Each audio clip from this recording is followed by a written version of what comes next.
Met de enquêtecommissie die begint met de openbare verhoren.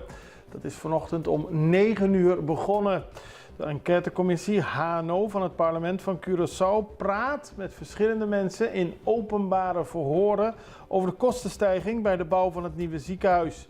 Voor deze week zijn er 15 personen uitgenodigd, onder meer de bekende oncoloog Dr. Bob Pinedo, een van de initiatiefnemers van het ziekenhuis, en ook de oud-voorzitter van het College Financieel Toezicht Age Bakker.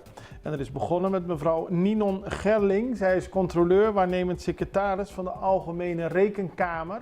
En zij praat ook over de vraag: waarom is het ziekenhuis zo duur geworden?